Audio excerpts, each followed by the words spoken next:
ಎಲ್ರಿಗೂ ನಮಸ್ಕಾರ.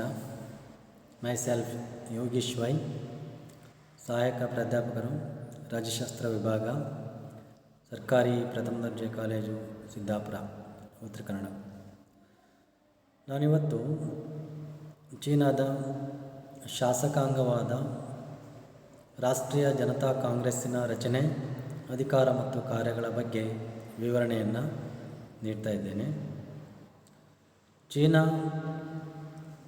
ಸಮತಾವಾದಿ ತತ್ವಗಳಿಗನುಗುಣವಾಗಿ ಸಂವಿಧಾನವನ್ನು ರಚಿಸಿದ್ದು, ಆ ಸಂವಿಧಾನದ 3ನೇ ಅಧ್ಯಾಯದ 57ನೇ ವಿಧಿಯಲ್ಲಿ ಶಾಸಕಾಂಗದ ರಚನೆ, ಅಧಿಕಾರ ಮತ್ತು ಕಾರ್ಯಗಳ ಬಗ್ಗೆ ಲಿಖಿತ ಸ್ವರೂಪದಲ್ಲಿ ವಿವರಣೆಗಳಿರುವುದನ್ನು ಗುರುತಿಸಬಹುದು. ರಾಷ್ಟ್ರೀಯ ಜನತಾ ಕಾಂಗ್ರೆಸ್ ಚೀನಾದ ಏಕಸದನ ಶಾಸಕಾಂಗವಾಗಿದ್ದು, ಇಡೀ ರಾಷ್ಟ್ರಕ್ಕೆ ಅನ್ವಯವಾಗುವ ಒಂದೇ ಶಾಸಕಾಂಗ ಅಸ್ತಿತ್ವದಲ್ಲಿರುವುದನ್ನು ಗುರುತಿಸಬಹುದಾಗಿದೆ. ಚೀನಾವು ಬೃಹತ್ ರಾಷ್ಟ್ರವಾಗಿದ್ದರೂ ಸಹ ಸಮಾಜವಾದಿ ನ್ಯಾಯಪರತೆ ಅಂದರೆ ಸೋಸಿಯಾಲಿಸ್ಟಿಕ್ ಲೀಗಾಲಿಟಿ ತತ್ವವನ್ನು ಎತ್ತಿ ಹಿಡಿಯುವ ಉದ್ದೇಶದಿಂದ ಚೀನಾವು ಏಕಸದನ ಶಾಸಕಾಂಗ ವ್ಯವಸ್ಥೆಗೆ ಅವಕಾಶವನ್ನು ಕಲ್ಪಿಸಿಕೊಂಡಿದೆ.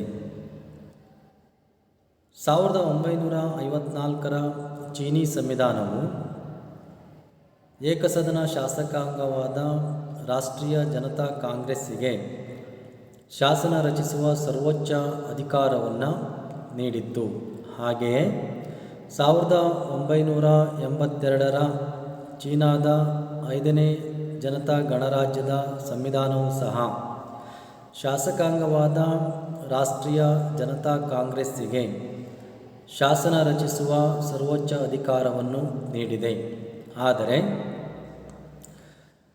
NPC ಅಂದರೆ ನ್ಯಾಷನಲ್ ಪೀಪಲ್ ಕಾಂಗ್ರೆಸ್ ಅಧಿವೇಶನ ರಹಿತವಾಗಿರುವ ಸಂದರ್ಭದಲ್ಲಿ ಶಾಸನ ರಚಿಸುವ ಸರ್ವೋತ್ಕೃಷ್ಟ ಅಧಿಕಾರವನ್ನು NPCಯ ಶಾಶ್ವತ ಅಂಗ ಅಥವಾ ಪುಟ್ಟ ಶಾಸಕಾಂಗವಾದ ರಾಷ್ಟ್ರೀಯ ಸ್ಥಾಯಿ ಸಮಿತಿಗೆ ನೀಡಿರುವುದು ವಿಶೇಷವಾದುದಾಗಿದೆ. ಹಾಗಾಗಿ ಚೀನಾದ ಸಂವಿಧಾನದಲ್ಲೇ ಉಲ್ಲೇಖಿಸಿರುವ ಪ್ರಕಾರ ಚೀನಾದ ಏಕಸದನ ಶಾಸಕಾಂಗವಾದ ರಾಷ್ಟ್ರೀಯ ಜನತಾ ಕಾಂಗ್ರೆಸ್ ಹಲವಾರು ರೀತಿಯ ಅಧಿಕಾರಗಳನ್ನು ಸಂವಿಧಾನಬದ್ಧವಾಗಿ ಹೊಂದಿರುವುದನ್ನು ಗುರುತಿಸಬಹುದಾಗಿದೆ. National People Congress a unicameral legislature ಅಂದರೆ ರಾಷ್ಟ್ರೀಯ ಜನತಾ ಕಾಂಗ್ರೆಸ್ ಏಕಸದನ ಶಾಸಕಾಂಗವಾಗಿದೆ. ಇದು ಅಂದರೆ the constitutional structure of China is composed of National People's Congress a unicameral legislature, the standing committee of the National People's Congress, the president, ceremonial head of the state council, the cabinet with the premier as its head, and a judicial system comprising Supreme People's Court and the Supreme People's Procuratorate. ಅಂದರೆ ರಾಷ್ಟ್ರೀಯ ಜನತಾ ಕಾಂಗ್ರೆಸ್ ಶಾಸಕಾಂಗವಾದ ರಾಷ್ಟ್ರೀಯ ಜನತಾ ಕಾಂಗ್ರೆಸ್ ರಾಷ್ಟ್ರೀಯ ಸ್ಥಾಯಿ ಸಮಿತಿ ಹಾಗೂ ಅಧ್ಯಕ್ಷರನ್ನು ಮತ್ತು ರಾಜ್ಯ ಸಮಿತಿಯನ್ನು, ಮಂತ್ರಿಮಂಡಲ ಅಂದರೆ ಪ್ರಧಾನಿಯನ್ನು ಒಳಗೊಂಡಿರುವಂಥ ಮಂತ್ರಿಮಂಡಲ, ನ್ಯಾಯಿಕ ವ್ಯವಸ್ಥೆ ಹಾಗೂ ಸರ್ವೋಚ್ಚ ಜನತಾ ಪ್ರೊಕ್ಯುರೇಟರ್ಗಳನ್ನು ಒಳಗೊಂಡಿರುವಂಥ ಒಂದು ಏಕಸದನ ಶಾಸಕಾಂಗವಾಗಿರುವುದನ್ನು ಗುರುತಿಸಬಹುದಾಗಿದೆ. ದಿ ನ್ಯಾಷನಲ್ ಪೀಪಲ್ ಕಾಂಗ್ರೆಸ್ ಅಂದರೆ the National People Congress is a unicameral legislature of a unitary state. It consists of nearly 3,000 deputies who are elected by the province, autonomous regions, municipalities directly under the central government and the armed forces of China. Deputies constituted the NPC. All citizens of 18 years or above of age have the right to vote. Any voter can seek election regardless of nationality, race, sex, occupation, family, background, religious belief, education, property, status or length of residence. ಸಂವಿಧಾನದಲ್ಲಿ ಉಲ್ಲೇಖಿಸಿರುವ ಪ್ರಕಾರ ಚೀನಾದ ಶಾಸಕಾಂಗದ ಸದಸ್ಯರ ಸಂಖ್ಯೆಯನ್ನು ಹತ್ತತ್ರ 3000ದಿಂದ 3200 ಎಂದು ನಿಗದಿಪಡಿಸಲಾಗಿದೆ. ಇಲ್ಲಿ ಅಪ್ರಾಕ್ಸಿಮೇಟಾಗಿ 3200 ಅಂತ ಯಾಕೆ ಹೇಳ್ತಾರೆ ಅಂತೇಳಿದರೆ, ಚೀನಾದ ಜನಸಂಖ್ಯೆಗೆ ಅನುಗುಣವಾಗಿ ಏಕಸದನ ಶಾಸಕಾಂಗವಾದ ರಾಷ್ಟ್ರೀಯ ಜನತಾ ಕಾಂಗ್ರೆಸ್ಸಿನ ಸದಸ್ಯರ ಸಂಖ್ಯೆ, ಡೆಪ್ಯೂಟೀಸ್ಗಳ ಸಂಖ್ಯೆಯನ್ನು ನಿಗದಿಪಡಿಸಲಾಗುತ್ತದೆ. ಹಾಗಾಗಿ ಇದು ಹೆಚ್ಚು ಕಡಿಮೆ 3000ದಿಂದ 3200 ಡೆಪ್ಯೂಟೀಸ್ಗಳನ್ನು ಒಳಗೊಂಡಿರುವಂತಹ ಬೃಹತ್ ಏಕಸದನ ಶಾಸಕಾಂಗವಾಗಿದೆ. ಈ ಸದನದ ಸದಸ್ಯರು ಜನತೆಯಿಂದ ನೇರವಾಗಿ ಆಯ್ಕೆಯಾಗದೆ ಜನತೆಯಿಂದ ಆಯ್ಕೆಯಾಗಿರುವ ಜನತಾ ಪ್ರತಿನಿಧಿಗಳ ಮೂಲಕ NPCಗೆ ಡೆಪ್ಯೂಟೀಸ್ಗಳು ಆಯ್ಕೆ ಆಗ್ತಾರೆ. ಅದರಲ್ಲಿ ಮುಖ್ಯವಾಗಿ ಸ್ವಾಯತ್ತ ಪ್ರದೇಶ, ಪ್ರಾಂತೀಯ ಪ್ರದೇಶ, ಮುನ್ಸಿಪಾಲಿಟಿಗಳು ಹಾಗೂ ಚೀನಾದ ವಿಮೋಚನಾ ಸೈನ್ಯ ಮತ್ತು ವಿದೇಶದಲ್ಲಿ ವಾಸಿಸುವ ಚೀನಿ ನಾಗರಿಕರಿಂದಲೂ ರಾಷ್ಟ್ರೀಯ ಜನತಾ ಕಾಂಗ್ರೆಸ್ಸಿಗೆ ಸದಸ್ಯರನ್ನು ಆಯ್ಕೆ ಮಾಡಲಾಗ್ತದೆ. ಹೀಗೆ ರಾಷ್ಟ್ರೀಯ ಜನತಾ ಕಾಂಗ್ರೆಸ್ಸಿನ ಸದಸ್ಯರನ್ನು ಆಯ್ಕೆ ಮಾಡುವುದಕ್ಕೆ ಸಂಬಂಧಿಸಿದಂತೆ ಚೀನಾದ 18 ವರ್ಷಕ್ಕಿಂತ ಮೇಲ್ಪಟ್ಟಿರುವಂತಹ ಎಲ್ಲ ನಾಗರಿಕರು ಸಮಾನ ರೀತಿಯ ಮತದಾನದ ಹಕ್ಕನ್ನು ಹೊಂದಿದ್ದಾರೆ. ಯಾವುದೇ ರೀತಿಯ ಜನಾಂಗ, ಲಿಂಗ, ವೃತ್ತಿ, ಕೌಟುಂಬಿಕ ಹಿನ್ನೆಲೆ, ಧಾರ್ಮಿಕ ನಂಬಿಕೆ, ಶಿಕ್ಷಣ, ಆಸ್ತಿ ಹಾಗೂ ಅವರ ಸ್ಥಾನಮಾನಗಳ ಆಧಾರದ ಮೇಲೆ ತಾರತಮ್ಯ ಮಾಡುವಂತಿಲ್ಲ. 18 ವರ್ಷಕ್ಕಿಂತ ಮೇಲ್ಪಟ್ಟಿರುವ ಪ್ರತಿಯೊಬ್ಬ ಚೀನಿ ನಾಗರಿಕರಿಗೂ ಡೆಪ್ಯೂಟೀಸ್ಗಳನ್ನು ಆಯ್ಕೆ ಮಾಡುವುದಕ್ಕೆ ಸಂಬಂಧಿಸಿದಂತೆ ತಮ್ಮ ಪ್ರತಿನಿಧಿಗಳನ್ನು ಸ್ಥಳೀಯ ಹಂತದಲ್ಲಿ ಆಯ್ಕೆ ಮಾಡುವ ಸಂಪೂರ್ಣವಾಗಿರುವಂಥ ಸ್ವಾತಂತ್ರ್ಯವನ್ನು ಹೊಂದಿದ್ದಾರೆ. Method of election of deputies of NPC. There is nothing like an election commission in China for conducting elections. The responsibility of conducting the elections belongs to the Standing Committee of the NPC. The Constitution requires the Standing Committee to ensure the election of the deputies of the new NPC 2 months before the expiry of the term of the existing NPC. If in case of exceptional circumstances, emergency period, elections cannot be held, the Standing Committee can postpone these by taking a decision with a 2/3 majority. ಚುನಾವಣಾ ವಿಧಾನಕ್ಕೆ ಸಂಬಂಧಿಸಿದಂತೆ ಅಂದರೆ ರಾಷ್ಟ್ರೀಯ ಜನತಾ ಕಾಂಗ್ರೆಸ್ಸಿನ ಸದಸ್ಯರ ಆಯ್ಕೆಯ ಚುನಾವಣೆಗೆ ಸಂಬಂಧಿಸಿದಂತೆ ಚೀನಾದಲ್ಲಿ ಯಾವುದೇ ರೀತಿಯಾದ ಚುನಾವಣಾ ಆಯೋಗ ಇಲ್ಲ. ಆದರೆ ಇದರ ಚುನಾವಣಾ ನಡೆಸುವ ಜವಾಬ್ದಾರಿಯನ್ನು ಸ್ಟ್ಯಾಂಡಿಂಗ್ ಕಮಿಟಿಯೇ ಹೊಂದಿರುತ್ತದೆ. ಇದರ ಅಧಿಕಾರಾವಧಿಯನ್ನು 5 ವರ್ಷಕ್ಕೆ ನಿಗದಿಪಡಿಸಲಾಗಿದೆ.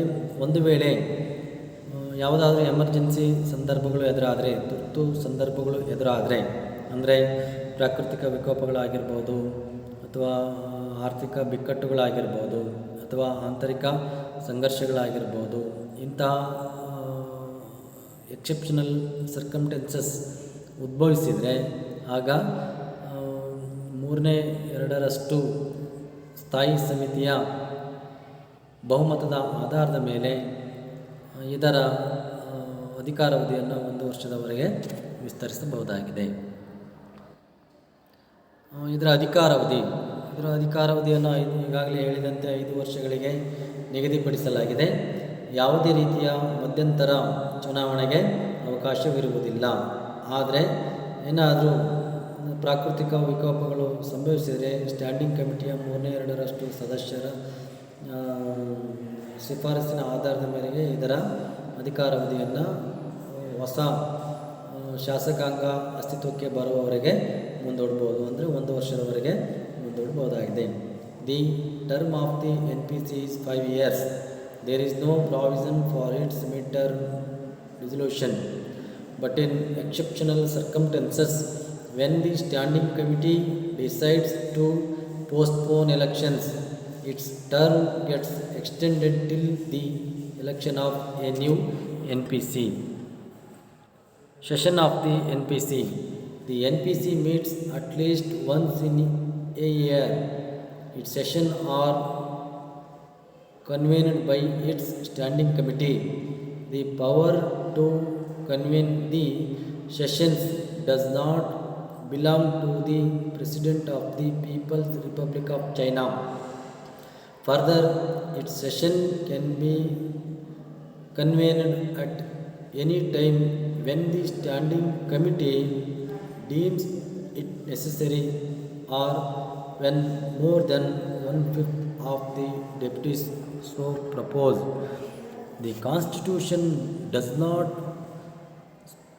provide for the advancement or postponement of a session. ರಾಷ್ಟ್ರೀಯ ಜನತಾ ಕಾಂಗ್ರೆಸ್ ವರ್ಷಕ್ಕೆ ಒಮ್ಮೆಯಾದರೂ ಸಭೆ ಸೇರಬೇಕೆಂಬ ನಿಯಮ ಇರುವುದನ್ನು ಗುರುತಿಸಬಹುದಾಗಿದೆ. ಯಾವುದಾದರೂ ತುರ್ತು ಪರಿಸ್ಥಿತಿಗೆ ಸಂಬಂಧಿಸಿದಂತೆ ದೀರ್ಘವಾಗಿ ಚರ್ಚೆಯನ್ನು ನಡೆಸುವುದಕ್ಕೆ ಪೂರಕವಾಗಿರುವ ವಿಶೇಷ ಅಧಿವೇಶನ ಕರೆಯುವ ಅಧಿಕಾರವನ್ನು ರಾಷ್ಟ್ರೀಯ ಸ್ಥಾಯಿ ಸಮಿತಿಯ 5ನೇ 1 ಭಾಗದ ಸದಸ್ಯರ ಶಿಫಾರಸಿನ ಆಧಾರದ ಮೇರೆಗೆ ರಾಷ್ಟ್ರೀಯ ಜನತಾ ಕಾಂಗ್ರೆಸ್ಸಿನ ವಿಶೇಷ ಅಧಿವೇಶನವನ್ನು ಕರೆಯಬಹುದಾಗಿದೆ. ಹಾಗಾಗಿ ರಾಷ್ಟ್ರೀಯ ಜನತಾ ಕಾಂಗ್ರೆಸ್ಸಿನ ಅಧಿಕಾರಾವಧಿ 5 ವರ್ಷಗಳಾದರೂ ಸಹ ಇದರ ಅಧಿವೇಶನವನ್ನು ನಡೆಸುವುದಕ್ಕೆ ಸಂಬಂಧಿಸಿದಂತೆ ವರ್ಷಕ್ಕೊಮ್ಮೆ ಕರೆಯಬಹುದಾದರೂ ಸಹ ವಿಶೇಷ ಅಧಿವೇಶನ ಕರೆಯುವುದಕ್ಕೆ ಸಂಬಂಧಿಸಿದಂತೆ ರಾಷ್ಟ್ರೀಯ ಸ್ಥಾಯಿ ಸಮಿತಿಯ 5ನೇ 1 ಭಾಗದಷ್ಟು ಸದಸ್ಯರ ಮನವಿಯ ಆಧಾರದ ಮೇರೆಗೆ ಈ ಸದನದ ವಿಶೇಷ ಅಧಿವೇಶನವನ್ನು ಕರೆಯಬಹುದಾಗಿದೆ. Privileges and duties of the deputies ಅಂದರೆ ಅವರ ಸವಲತ್ತು ಮತ್ತು ಕರ್ತವ್ಯಗಳೇನು ಅಂತ. The deputies of the NPC enjoys certain privilege. No deputy can be arrested or put on criminal trial without the consent of the presidium of the current session of the NPC, or when the NPC is not in session, without the consent of the standing committee of the NPC. Further, no deputy can be called to legal account for his speeches or vote in the meeting of the NPC.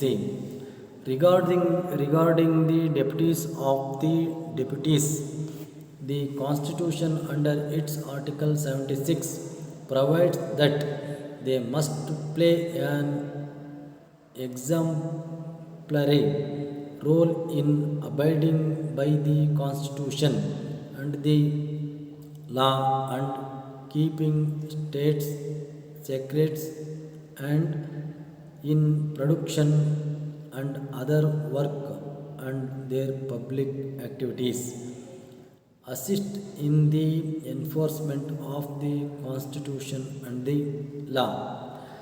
ಇವರ ಪ್ರಿವಿಲೇಜಲ್ಲಿ ಮುಖ್ಯವಾಗಿ ಅಂದರೆ ಇವರ ಸವಲತ್ತುಗಳಲ್ಲಿ ಮುಖ್ಯವಾಗಿ ಯಾವುದಾದ್ರೂ ಒಬ್ಬ ವ್ಯಕ್ತಿ ಯಾವುದಾದರೂ NPCಯ ಸದಸ್ಯನು ಯಾವುದೇ ರೀತಿಯ ಅಪರಾಧ ಕೃತ್ಯಗಳಲ್ಲಿ ಭಾಗಿಯಾಗಿದ್ದರೆ, ಅಂತಹ ಸಂದರ್ಭದಲ್ಲಿ ಸೆಷನ್ ನಡೀತಾ ಇದ್ದರೆ, ಅಧಿವೇಶನ ನಡೀತಾ ಇದ್ದರೆ, ಆ ಸಂದರ್ಭದಲ್ಲಿ ಪ್ರೆಸಿಡಿಯಂನ ಅನುಮತಿ ಇಲ್ಲದೆ ಯಾವುದೇ ಆರಕ್ಷಕ ಅಧಿಕಾರಿಯು ಯಾವುದೇ ಡೆಪ್ಯೂಟೀಸ್ಗಳನ್ನು ಬಂಧಿಸುವಂತಿಲ್ಲ.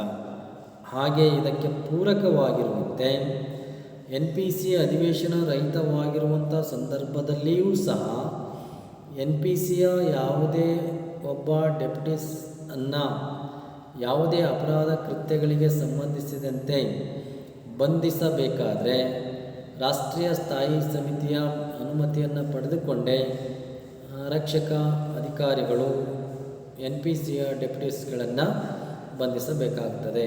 ಹಾಗಾಗಿ ಇದೊಂದು ಅವರ ಮುಕ್ತವಾಗಿರುವಂಥ ಸ್ವಾತಂತ್ರ್ಯವಾಗಿದೆ. ಹಾಗೆ ಸದನದಲ್ಲಿ ತಮ್ಮ ಕ್ಷೇತ್ರದ ಬಗ್ಗೆ ಮುಕ್ತವಾಗಿ ಮಾತನಾಡ್ತಕ್ಕಂಥ ಸ್ವಾತಂತ್ರ್ಯವನ್ನು ಸಹ ಚೀನಾದ ಶಾಸಕಾಂಗದ ಸದಸ್ಯರು ಹೊಂದಿದ್ದಾರೆ. ಹಾಗೆ ತಮ್ಮ ಕ್ಷೇತ್ರದ ಜನತೆಯೊಂದಿಗೆ ನಿಕಟವಾಗಿರುವಂತಹ ಸಂಬಂಧವನ್ನು ಹೊಂದುವುದು ಸಹ ಅವರ ಒಂದು ಪ್ರಿವಿಲೇಜ್ ಆಗಿದೆ. ಹೀಗೆ ಕೆಲವೊಂದು ಪ್ರಮುಖವಾಗಿರುವಂತಹ ಸವಲತ್ತುಗಳನ್ನು ಚೀನಾದ NPCಯ ಸದಸ್ಯರು ಹೊಂದಿರುವುದನ್ನು ಗುರುತಿಸಬಹುದಾಗಿದೆ. ಇನ್ನು next position of the National People Congress in China. Powers and position of the National People's Congress in China. The powers and functions of the National People's Congress clearly reflects the high place that the 1982 Constitution of China gives to it as the highest organ of state power. There is no such thing as separation of powers or functions in China, and the NPC enjoys powers in all spheres of government activity. It is the supreme law-making agency, supreme electoral agency, and the supreme decision-approving body of the constitutional system. Above all, the NPC has the responsibility so supervise the implementation of the Constitution. It alone can amend the Constitution. ರಾಷ್ಟ್ರೀಯ ಜನತಾ ಕಾಂಗ್ರೆಸ್ ಸಂವಿಧಾನದ 62, 63, 64ನೇ ವಿಧಿಗಳಿಗನುಗುಣವಾಗಿ ಕೇವಲ ಶಾಸನ ರಚಿಸುವ ಶಾಸಕಾಂಗ ಮಾತ್ರವೇ ಆಗಿರದೆ ಶಾಸಕಾಂಗದ ಕಾರ್ಯಗಳ ಜೊತೆಯಲ್ಲಿ ಕಾರ್ಯಾಂಗೀಯ ಕಾರ್ಯಗಳನ್ನು, ಹಣಕಾಸಿನ ಕಾರ್ಯಗಳನ್ನು, ಸಂವಿಧಾನ ತಿದ್ದುಪಡಿ ಮಾಡ್ತಕ್ಕಂಥ ಕಾರ್ಯಗಳನ್ನು ಹಾಗೂ ಚುನಾವಣಾ ಅಧಿಕಾರಗಳನ್ನು ಹೊಂದಿರುವುದನ್ನು ಗುರುತಿಸಬಹುದಾಗಿದೆ. ಅಂದರೆ ಸರ್ವೋಚ್ಚ ಶಾಸನ ರಚಿಸುವ ಅಧಿಕಾರ ಜೊತೆಗೆ and the Supreme Electoral Agency and the Supreme Decision Approving Body of the Constitution System. Above all, ಇದೆಲ್ಲದರ ಜೊತೆಗೆ NPC has the responsibility to supervise the implementation of the Constitution. It alone can amend the Constitution. Limitation on NPC. The National People's Congress is not a strong and active organ of the constitutional system of China. There are several practical limitations on its working when make it a weak legislature. Like every other part of the Chinese political system, the National People's Congress is also dominated by the Communist Party of China, particularly by its top leadership. The Standing Committee really exercises the powers of the NPC. The unicameral character, the unwieldy size and short and infrequent sessions make it a weak legislature. Lack of opposition makes the meeting of the NPC dull affairs. It merely acts as a body given formal approval to the acts and decisions of its standing committee. Thus, the NPC is a powerful body and the highest organ of state powers only in theory. In reality, it is a weak legislature responsible for legalizing the order and commands of the Communist Party, or to be more true and realistic, the commands of the top leaders, if not the leader of the Communist Party.